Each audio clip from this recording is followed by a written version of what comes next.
मेरा नाम ज़ोया है। शादी के बाद रोज़ाना मेरा पति पूछा करता कि तुम प्रेग्नेंट तो नहीं हो, क्योंकि मैं अभी बच्चा नहीं चाहता। इसलिए अगर ऐसी कोई बात हो तो मुझे सबसे पहले बताना। मेरा पति सुमित एक काम और करता था जो बहुत ही अजीब होता था।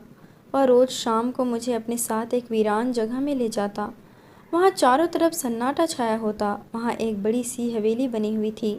सुमित मुझे अंदर ले जाकर एक कमरे में बंद कर देता। उस कमरे में बहुत ही अजीब लगता था। जैसे ही मैं कमरे में दाखिल होती, अजीब सी खुशबू आती और मुझे नींद आने लगती थी और मैं गहरी नींद में चली जाती थी। अगले दिन मेरी आँख खुलती तो मैं अपने घर के बेड पर मौजूद होती थी, लेकिन मुझे कुछ भी याद नहीं होता था। मेरी जेठानी जेठ जी मुझे नफ़रत से देखते थे। यहाँ तक कि मेरी जेठानी ने तो मुझसे बातचीत करना भी बंद कर दिया था। घर के कामों को भी हाथ नहीं लगाने देती और घर के काम के लिए काम वाली रख ली थी, लेकिन वह काम वाली हर वक्त अपने आप को चादर में छुपा कर रखती। यहाँ तक कि उसके हाथ पैर भी नहीं दिखते थे। बाद में पता चला कि वह काम वाली गूंगी है, बोल नहीं सकती। लेकिन एक दिन मैंने उसे अपने जेठ जी के साथ राज की बात करते सुना था, जिसे सुनते ही मेरे सर पर आसमान टूट पड़ा। हकीकत जानकर मैं दंग रह गई। अपने पति को बताना चाहा तो उसने मुझे डांट कर चुप कर दिया। मैं बड़ी परेशान थी। उन्हीं दिनों मैं प्रेग्नेंट हो गई। मेरे पति को जैसे ही यह बात पता चली, उसने मेरी प्रेगनेंसी गिरवा दी। मैं बहुत रोई और फिर ऐसा ही 3 बार हुआ, लेकिन तीनों ही बार मेरे पति ने मेरी प्रेगनेंसी गिरवा दी। चौथी बार फिर जब मैं उम्मीद से हुई तो मैंने यह राज अपने पति से छुपा लिया और उसको नहीं बताया। और जब मेरे पेट का साइज बढ़ने लगा तो मेरे पति के पसीने छूट गए। वह मेरे सामने रोने लगा कि अगर यह बच्चा पैदा हो गया तो मैं किसी को मुंह दिखाने के काबिल नहीं रहूँगा, क्योंकि मेरे बच्चे तो इससे आगे वह बात अधूरी छोड़ देता। और मैं परेशान हो जाती कि आखिर वह ऐसा क्यों करता है। भला वह अपने बच्चों को दुनिया में आने से क्यों रोकता है। लेकिन इस बार अपने पति की लाख कोशिशों के बावजूद भी मैंने अपने बच्चों को बचा लिया था। लेकिन जैसे जैसे डिलीवरी के दिन पास आने लगे, मेरे पति की हालात ख़राब होती जा रही थी।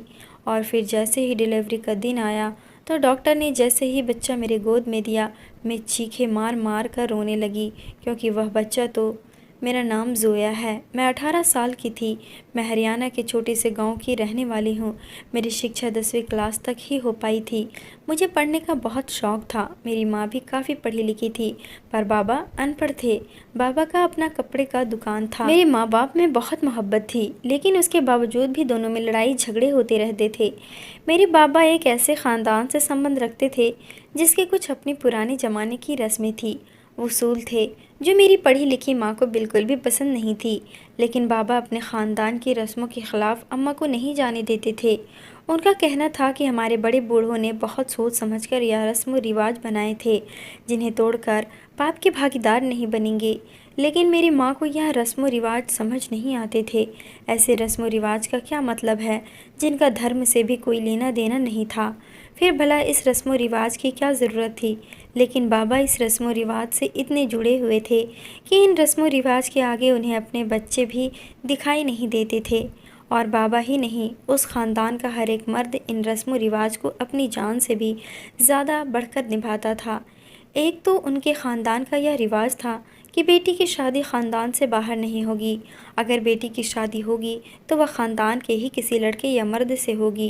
गैर बिरादरी से लड़कियां हो सकती हैं, जैसे मेरी माँ आई थी, लेकिन जा नहीं सकती। फिर चाहे बिरादरी में शादी का जोड़ा हो या ना हो, उम्र का फ़र्क भी भुला दिया जाता था। फिर चाहे लड़की 18 साल की हो और मर्द 50 साल का, या फिर लड़की 18-19 साल की हो और लड़का 14-15 साल का ही क्यों ना हो। जैसे ही लड़की 18 साल की होती, उस बिरादरी के किसी लड़के के साथ बांध दिया जाता। अगर कोई लड़की अपने कदम बाहर उठाने की कोशिश करती तो उसे बिरादरी और घर से तमाम रिश्ते तोड़ दिए जाते थे। यहाँ तक कि कभी कभी तो लड़की को इन रस्म रिवाज की बलि चढ़ा दिया जाता था। उनकी ज़िंदगी लेकर दूसरी रस्म थी। औरतों की शिक्षा को लेकर मेरे बाबा के ख़ानदान वालों का मानना था कि औरत को ज़्यादा शिक्षा देना ज़रूरी नहीं है। औरतों की शिक्षा को बेकार माना जाता था। अगर लड़की ज़्यादा पढ़ लिख ले तो उसे बुरा समझा जाता था। वजह यह थी कि ज़्यादा शिक्षा हासिल करने के बाद औरत खुद के पैरों पर खड़ी हो जाती है और फिर मर्दों के सामने जुबान चलाती है। जैसे मेरी माँ मेरे बाप के सामने आकर खड़ी हो जाती थी। जब भी उन्हें कुछ गलत होता दिखाई देता था, औरतों को यह बिरादरी वाले अपनी जागीर समझते थे। जैसे चाहो इस्तेमाल करो। तीसरा और सबसे दर्दनाक रिवाज था कि कुछ भी हो जाए औरत तलाक नहीं ले सकती थी और ना ही उसे तलाक दी जाती थी। अगर औरत नापसंदी हो तब भी उसे ज़िंदगी से तो निकाल दिया जाता था, लेकिन आज़ाद नहीं किया जाता था। वह सारी ज़िंदगी अपने पति के नाम पर बैठी रहती थी, लेकिन तलाक लेकर अपना दूसरा घर नहीं बसा सकती थी। इनका कहना था कि डोली बाप के घर से निकली है तो अर्थ ही पति के घर से ही उठेगी। औरतों को जो हक दिए जाने चाहिए इन लोगों ने वह औरत से छीन लिए थे। पति चाहे कैसा ही व्यवहार करे, चाहे मारपीट जानवरों जैसा व्यवहार करे, लेकिन औरत को फिर भी अपने पति के नाम से ही ज़िंदगी गुजारनी पड़ती थी। बिरादरी वालों का कहना था कि यह औरत का फ़र्ज़ है कि वह अपने पति की सारी बातें माने, लेकिन मेरी अम्मा पढ़ी लिखी थी और तमाम रस्म रिवाज के सख्त खिलाफ थी। लेकिन आखिर कब तक खिलाफ रहती? आखिर थी तो वह औरत ही, दूसरा उनके साथ खड़ा होने वाला भी कोई नहीं था। लेकिन माँ की बातों से बाबा की सोच में थोड़ा बहुत बदलाव ज़रूर आ गया था, लेकिन वह भी एक पुराने ख्याल के ख़ानदान के रस्म रिवाज से बंधे हुए मर्द थे।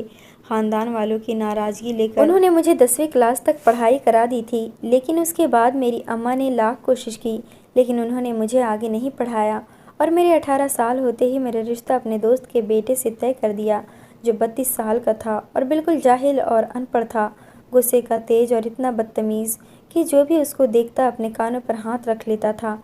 मेरी माँ ने इस रिश्ते से साफ इनकार कर दिया कि वह मेरी शादी एक जाहिल आदमी से हरगिज़ नहीं करेगी। और उस दिन बाबा ने माँ को तलाक की धमकी दे दी कि अगर हमारे ख़ानदान की रस्म व रिवाज को तोड़ने की कोशिश की तो फिर यह रस्म भी टूटेगी कि मैं तुम्हें तलाक दे दूँगा।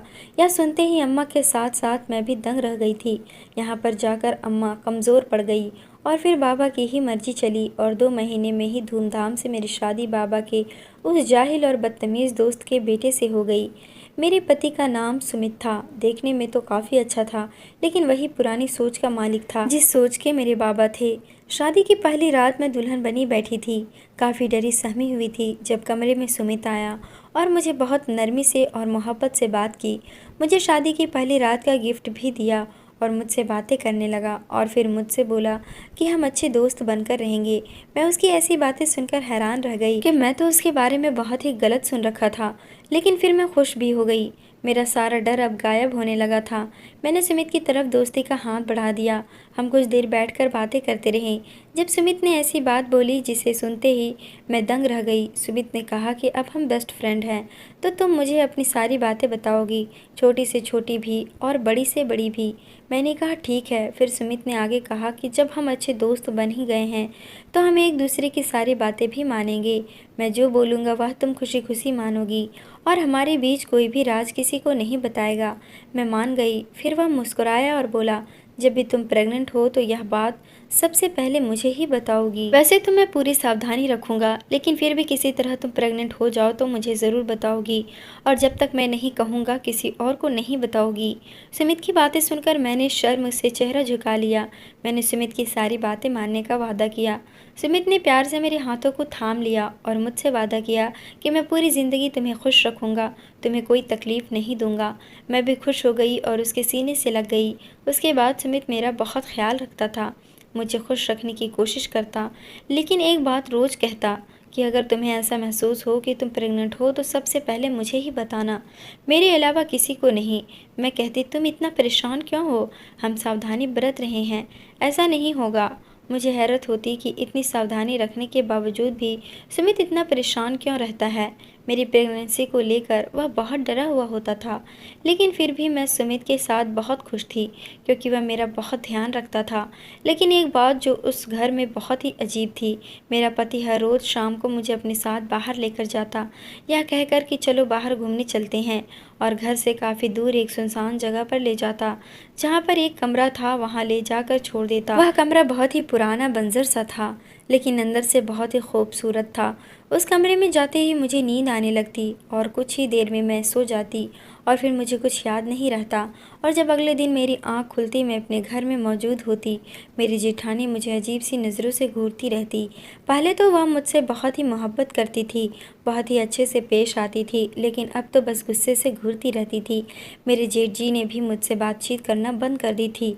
अपने पति सुमित से इस बारे में पूछती तो वह कुछ नहीं बताता। बल्कि कहता कि तुम्हारा जानना ज़रूरी नहीं। एक बार सुमित फ़ोन पर किसी से बात कर रहा था। यह सुनकर मुझे पता चला कि वह रोज़ मुझे इस कमरे में छोड़कर शहर चला जाता है। लेकिन अगर उसे शहर ही जाना है तो वह मुझे उस कमरे में बंद क्यों कर जाता है? मुझे घर में छोड़कर भी तो जा सकता है। और फिर मुझे सख्ती से मना कर देता कि इस बारे में अपने घर वालों को भी कुछ मत बताना। आखिर यह सब क्यों कर रहा था? मैं बहुत परेशान होती कि आखिर वह मुझे अकेला छोड़कर शहर क्यों जाता है, जबकि उनका कारोबार तो गांव में ही था। और जब वापस आता तो बिखरे हुए बाल और ऐसा लगता कि जैसे कितना बीमार है।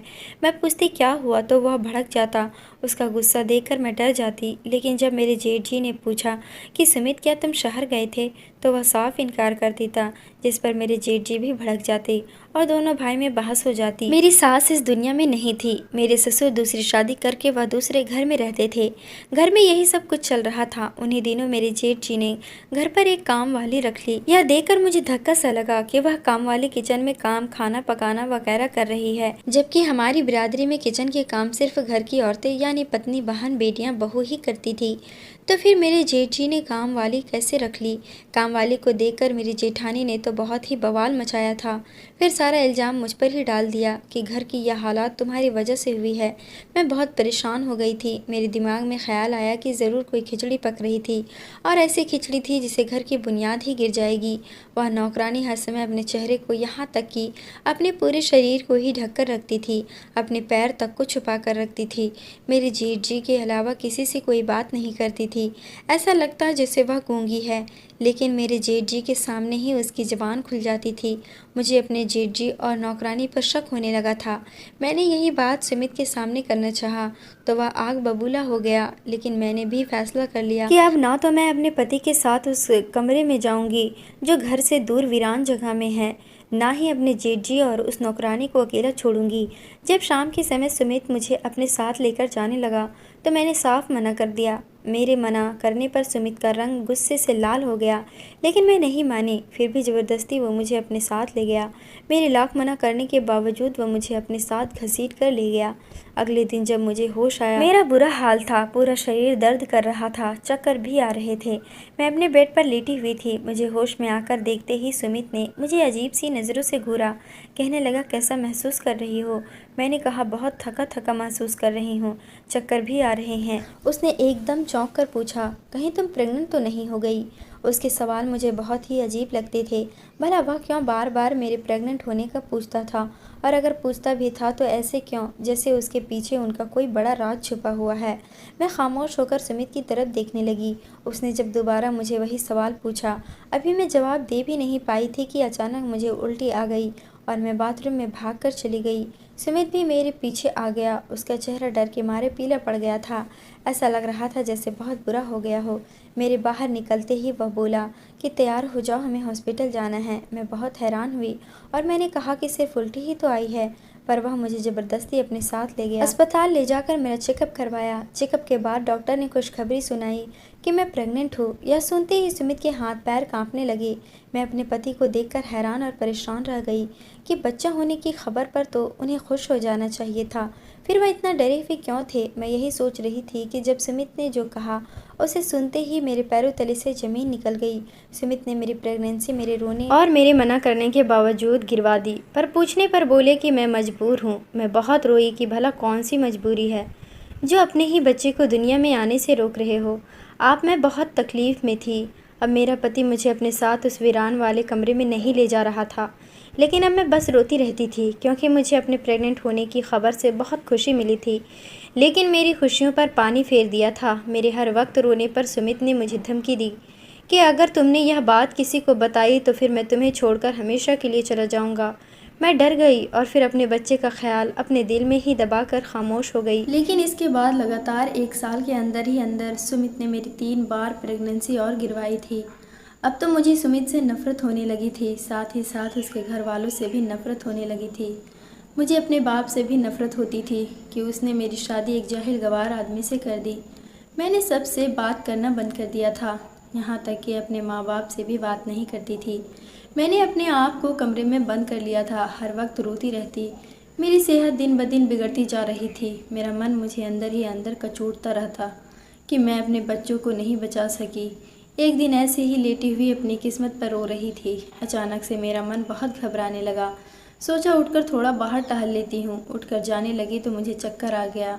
मैं डर गई कि अगर मैं फिर से प्रेग्नेंट तो नहीं हुई और मेरे पति ने मेरा बच्चा गिरवा दिया तो क्या होगा। मैं जल्दी से निकलकर बाहर आ गई। किचन में गई और एक गिलास ताज़ा जूस बनाया और उसे गिलास में लेकर बाहर टहलने लगी। मैंने सोचा इससे मन हल्का हो जाएगा। मैं नहीं चाहती थी कि सुमित को शक हो कि मैं फिर से माँ बनने वाली हूँ।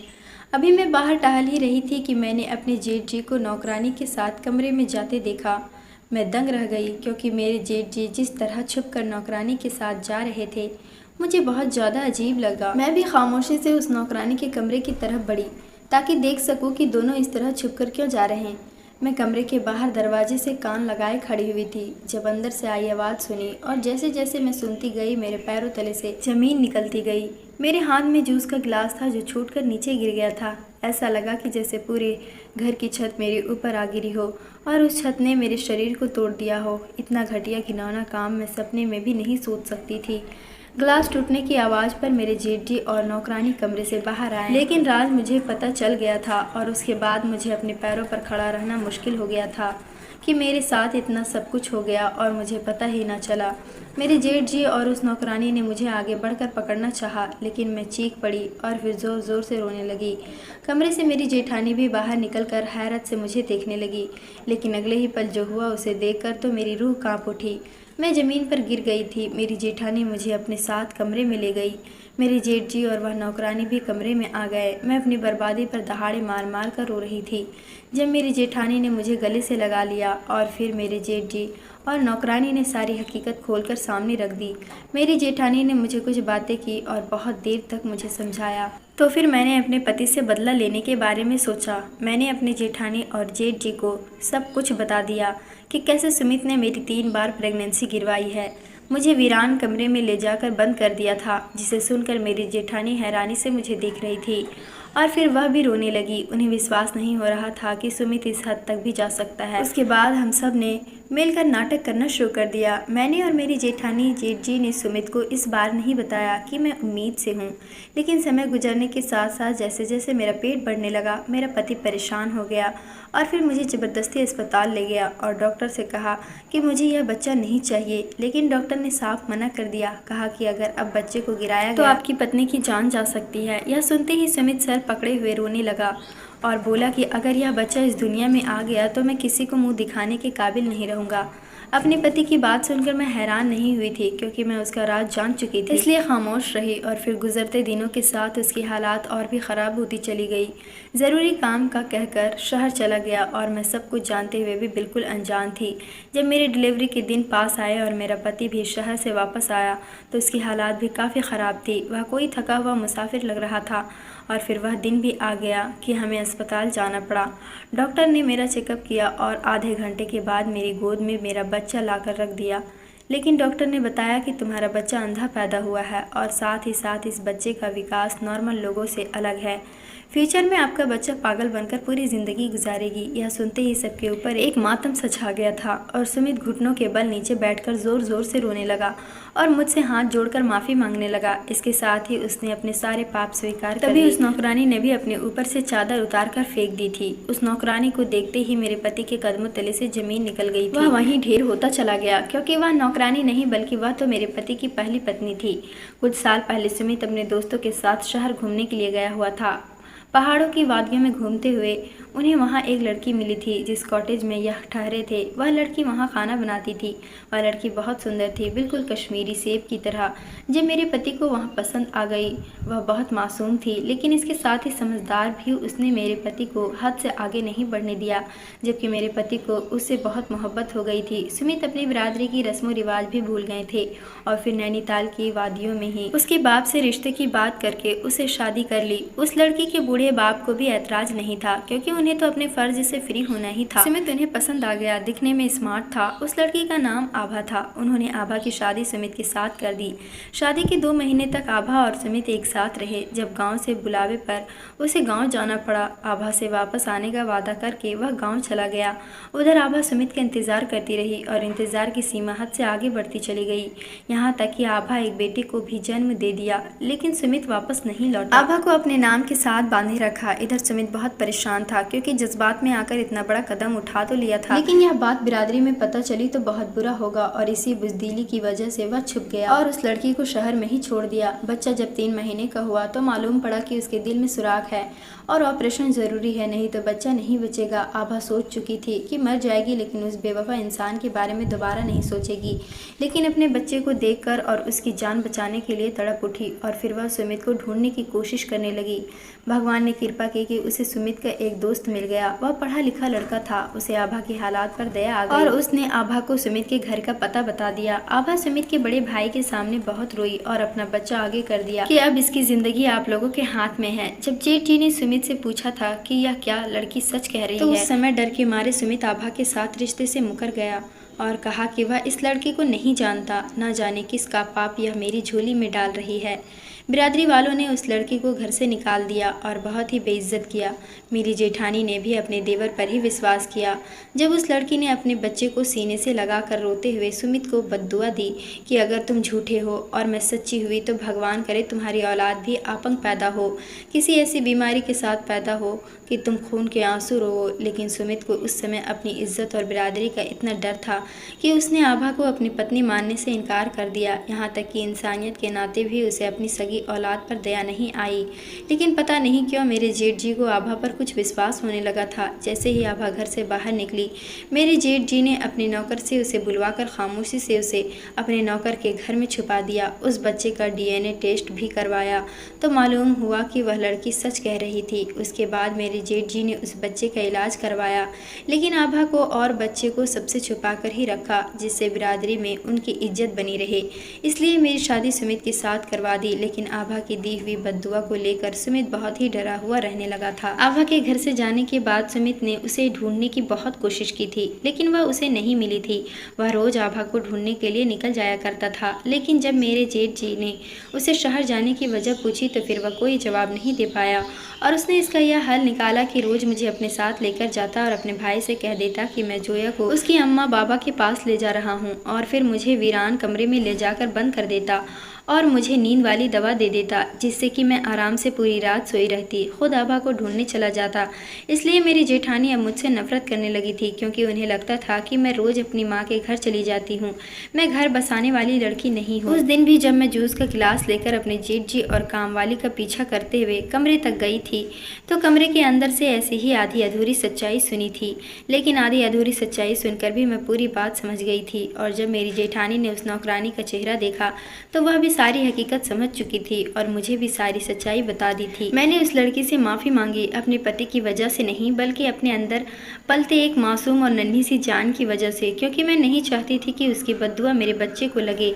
आभा ने मुझे माफ़ कर दिया था, मुझे गले से लगा लिया था और जब मेरा बच्चा पैदा हुआ तो मेरी जेठानी और जेठ जी ने नाटक किया और डॉक्टर को समझा दिया कि तुम्हें बाहर जाकर कहना है कि बच्चा अंधा और अब नॉर्मल पैदा हुआ है, जिसे सुनते ही मेरे पति ने रोते हुए अपने सारे पाप स्वीकार कर लिए थे।